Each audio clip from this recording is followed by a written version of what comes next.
I divorced my husband because he cheated on me 2 years ago. He had an affair with my younger sister. They even sent me an invitation to their wedding. My mother also said she would attend the ceremony, which made me feel like she betrayed me too. Then she told me, "I'll do something fun, just wait and see." My name is Kelly, and I had a plan to punish them both. My husband and I worked at the same company, and I was his boss. He was a bit unreliable, but he was sincere and friendly. I was responsible for his training and teaching him the job. At first, he was nervous about the new work, but we gradually grew close. One day he asked me, "Helen, are you free on our next day off?" I was surprised but thrilled to see how confident he was outside the office, which made my heart skip a beat. After that, we often went out together. After 3 months of dating, he asked me, "Kelly, will you be my girlfriend?" He had become very good at his job and was praised by other bosses. When he got promoted and transferred to a different department, he proposed to me, "Kelly, will you marry me?" I happily agreed. My parents and younger sister Lauren immediately liked Scott, and our wedding went smoothly. Lauren, who was the same age as Scott, got along well with him right away. She often said, "You're so lucky to marry such a kind man like Scott." And it looks like people at work have high expectations for him. Lauren had just broken up with her boyfriend and seemed to be yearning for marriage, constantly expressing how jealous she was of me after our wedding. I kept working and taking care of household chores, supporting Scott both at work and in our personal lives. At least I thought I was supporting him. About a year after our marriage, he started coming home later and later, and we hardly ever had dinner together. "Scott, we haven't talked about work lately. Is everything okay?" I asked. "Nothing's wrong," he replied. "But you've been coming home late every day. If there's anything I can do to help." "There isn't," he said, sounding annoyed. He used to talk to me about everything, but lately he seemed irritated when I brought up work.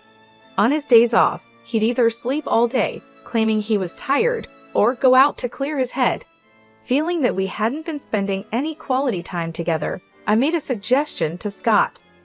"Hey Scott, how about we go to a spa together during next month's holiday? My sister recommended a place to us." "A spa, huh?" "Yes, it's a place where we can heal our body and mind from daily stresses at work," I explained. He seemed busy, so I made a hotel reservation with the spa for him. 1 week before the spa trip, I asked, "Scott, what time should we leave the house next week?" "Huh? Oh, is the spa trip next week? I forgot to mention, I have to go on a business trip next weekend." "What? But you've known about the spa trip for quite some time." "Well, it's work, so it can't be helped," he said. "Right, I see." Scott's department seemed to be busier than ever with frequent business trips. I had no choice but to give up this time as well. As always, Scott left early in the morning for his business trip. If things had gone as planned, we would have been heading to the spa together by now, I thought to myself. While I was feeling down, I got a phone call from the hotel where I had made a reservation. Despite having sent a cancellation email, it seems they did not receive it due to an error, and they called to confirm our arrival time. I thought I might as well invite Lauren. I called my parents' house, but Lauren had been out since the morning and wouldn't be back home. So, as a last resort, I decided to invite my mother to the spa. I half gave up on the idea that my mother would be able to go on such short notice, but surprisingly, she agreed. "Really? Is it okay to leave Dad alone?" "Right now, I'm more worried about you than your father," she said. It seemed she had noticed that I had been down lately and decided to accompany me on the trip. "Thanks, Mom. I'm the one who should be thanking you. I'm happy to be able to take a trip with you like this." I decided to enjoy the trip with my mother, which I hadn't done in a long time. However, when we arrived at the hotel, we witnessed something shocking. "Mom, look at that." At the hotel, we saw Scott, who was supposed to be on his business trip. He was arm in arm with a woman. looking happy as they entered the hotel where we were supposed to stay. The moment they entered the hotel, the woman with Scott turned her face in our direction for a moment. "You've got to be kidding," I thought. The woman with Scott was my sister, Lauren. After that, I was in a state of shock and don't remember much about how I got home. After drinking some tea my mother made for me, my feelings finally started to calm down. He had been deceiving me. Not just Scott, I had also been deceived by Lauren. After calming down, I called Scott's department. As I had suspected, his department had been trying to reduce their workload for the past few years, and they were not making employees go on business trips or do any overtime as much as possible. When I told my mother about the days when Scott came home late or was on business trips, it turned out that Lauren was also not at home during those days. It was all starting to make sense. All those days when he came home late and said he was on business trips, he was actually meeting up with Lauren. When I learned the truth, anger welled up inside me rather than sadness. "Mother, I'll divorce Scott. I don't want to see Lauren, so I won't visit the house for a while." She kept silent but understood my feelings. I prepared everything before Scott came back. I arranged the divorce papers, signed a new lease for a house, packed my belongings, and moved into an apartment where I could stay until I officially moved into the new house. I left the divorce papers and a letter for Scott at the house. All the details regarding alimony and such would be handled through my lawyer, as stated in the letter. I also blocked all his contacts. I didn't want Lauren and Scott to know my new address, so I didn't tell my parents.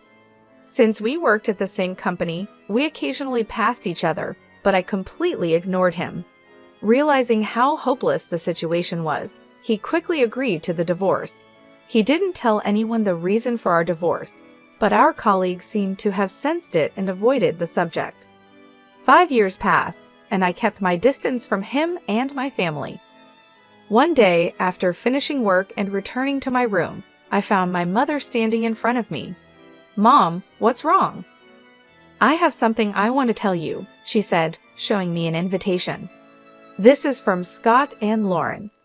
It turned out that Lauren had left our family home and moved in with Scott. I thought they might get married, but never expected them to have a wedding ceremony and invite our parents. "So, Mom, are you going?" "Of course I am," she replied. "I see," I said, feeling like I was the only one who couldn't forgive them. They must have known this, which is why they invited only our parents to the wedding. I had no right to say anything since I had distanced myself from both Scott and my parents. Seeing me depressed, my mother smiled. "Don't worry, I'm not going because I forgive them. Just you wait and watch." On the day of the wedding, my mother called me through a video call. "I don't want to see their faces," I said, about to hang up. But I remembered my mother's words and kept the call connected. The screen showed a slideshow that was being presented. The MC began introducing the slides. This slideshow was made by the bride's mother. She gathered photos from her beloved daughter's birth to the present and created this slideshow. I was surprised that my mother, who wasn't good with technology, could create such a slideshow. It brought back a feeling of depression inside me. "Mom, you did this much for Lauren?" But in the next moment, I was captivated by the screen. This isn't Lauren. The slideshow started with a photo of me when I was born. The MC continued, "So cute." There's a resemblance to Lauren somehow. As the guests watched with a relaxed atmosphere, Lauren's expression stiffened. The MC continued, "Since she was young, the bride has always been devoted to her family. She was a diligent student and succeeded in entering her desired university. After starting her job, she became a very reliable employee at the company." Lauren's friends and colleagues, who knew about her student days and workplace, began to buzz with excitement. "Huh? Is that a photo from the welcome party at University N? Lauren didn't go to such a good university, did she? Hey, isn't that a photo from the company's welcome party? Wait a minute, looking closely, it's completely different. Wait, if this isn't Lauren." Scott also seemed to have noticed. What the hell is this? This isn't Lauren. The MC, unaware of the bride and groom's pale faces, continued to advance the slides. And then she met the groom, Scott, at the company. According to the bride's mother, she initially taught and trained the groom as his instructor. Then the two got married. What followed were photos from my wedding with Scott. The MC couldn't hide their confusion. Realizing something was wrong, the MC got quiet. At that moment, my mother took the stage and grabbed the microphone. "From here on, I'll take over and explain," she said smoothly while changing the slides. Even after marriage, my daughter supported him in both personal and professional aspects. However, due to how busy Scott got, he couldn't find any time for her. So my daughter planned a spa trip to help relieve his stress. "Wait, please," Lauren said, her face pale, and Scott made frantic attempts to stop my mother, but she continued with the slides. The next photo showed Scott and Lauren entering the spa hotel together, looking very close to each other. Finally, the bride and groom appeared in the photos, and both the MC and the guests fell silent. Scott and Lauren looked even more pale. But Scott declined the trip planned by my daughter due to a business trip.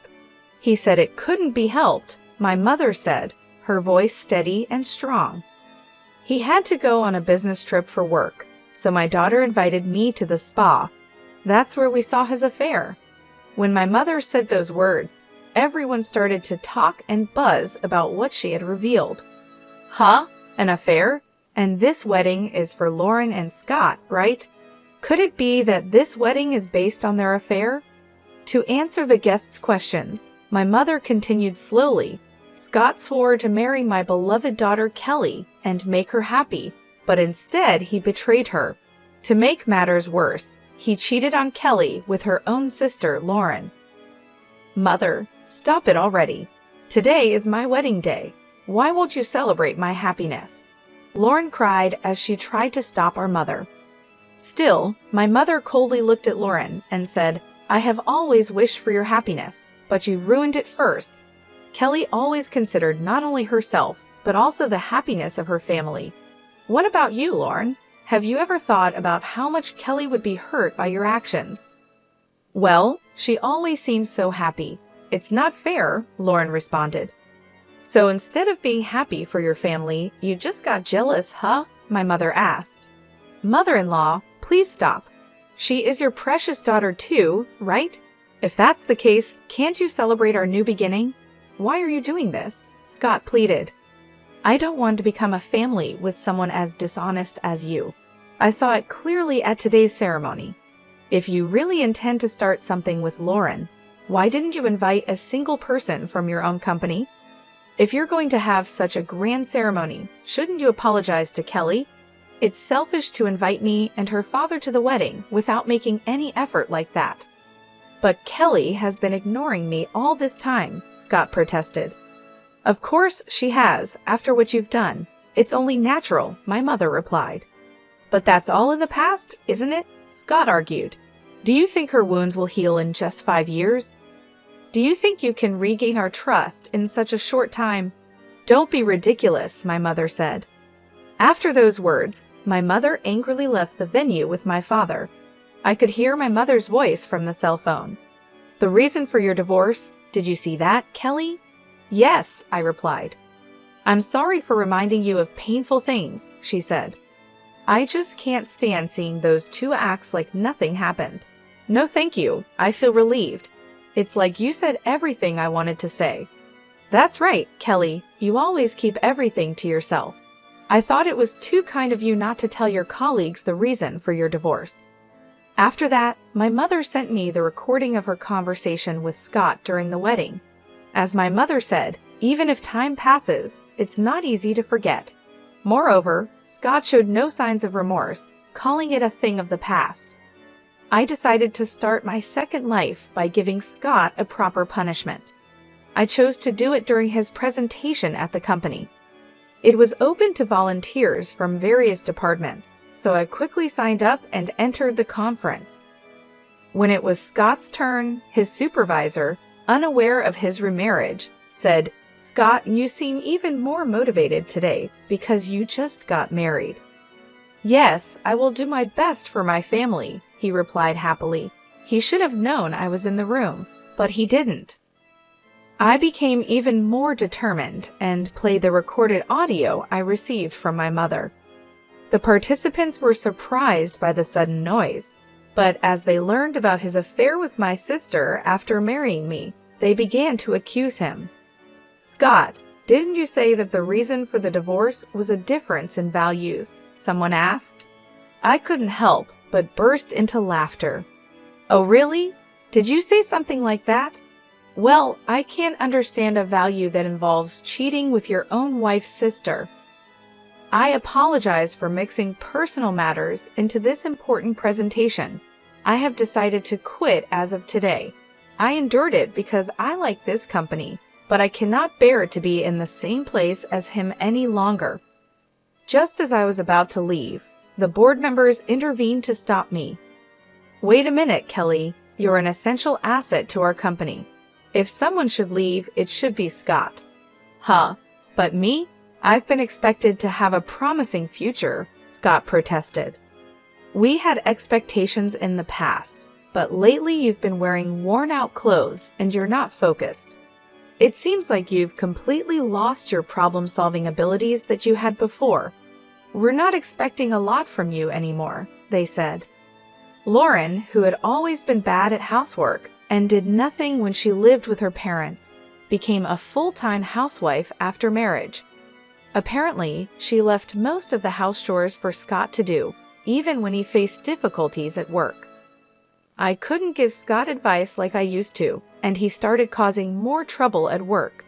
The fact that he had cheated on his wife's sister spread quickly within the company, and his reputation went downhill fast. Once respected and seen as a rising star, he was now viewed with suspicion and disdain by his colleagues. His work began to suffer, and he made more mistakes, further tarnishing his image. At the next board meeting, it was decided that I would stay at the company, but Scott would be transferred to a remote area. He was essentially being demoted, with plans to lay him off in the near future. The company couldn't afford to keep someone who had caused so much scandal and trouble. Lauren, who had been enjoying her life as a housewife with his money, quickly abandoned him when she found out about the transfer. She switched to another man without hesitation, thinking she could easily find another way to maintain her lifestyle. However, the man she chose turned out to be a typical freeloader. He had no job and no ambition, and he started living off Lauren's money without contributing anything. Now, Lauren is suffering from his debts. She's desperately working 2 jobs, day and night, just to make ends meet. She's exhausted and miserable, a far cry from the carefree life she had envisioned. She had thought she could escape the consequences of her actions by moving on quickly, but reality hit her hard. As they say, what goes around comes around. If you do something wrong, it will come back to haunt you. Seeing Scott and Lauren in such a state, I finally felt a sense of closure. Watching them struggle, I realized that their betrayal had ultimately led them to their downfall. Scott lost his career and reputation, and Lauren lost her comfortable life. They both faced the consequences of their actions, and it brought me a sense of peace. With this newfound peace, I felt ready to start a new life. I could finally move forward without the weight of their betrayal hanging over me. I was free to build a future on my own terms, without the shadows of the past holding me back. I focused on my career and started taking on new challenges at work.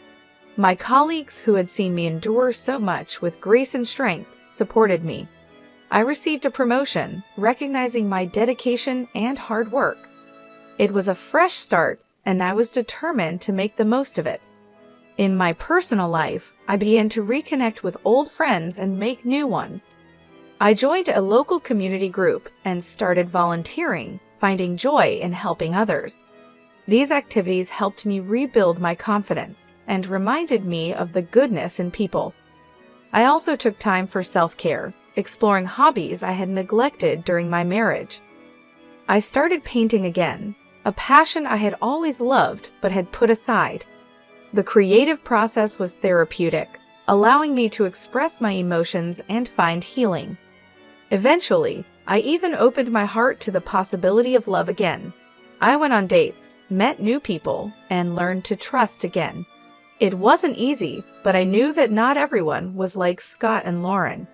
There were good, honest people out there, and I deserved happiness. As the years went by, I found myself happier and more fulfilled than I had ever been. The pain of the past had faded, replaced by the joy of new experiences and the satisfaction of personal growth. Scott and Lauren were distant memories, reminders of lessons learned but no longer sources of pain. Their lives, on the other hand, continued to be marked by the consequences of their actions. Scott never recovered his career, moving from one low-paying job to another. Lauren remained trapped in a cycle of financial struggle, her new partner's debts dragging her down. In the end, I realized that true happiness comes from living with integrity and kindness. Betrayal and deceit bring only temporary satisfaction, followed by long-term suffering. I chose to live my life with honesty and compassion, and in doing so, I found the peace and happiness I had been seeking all along.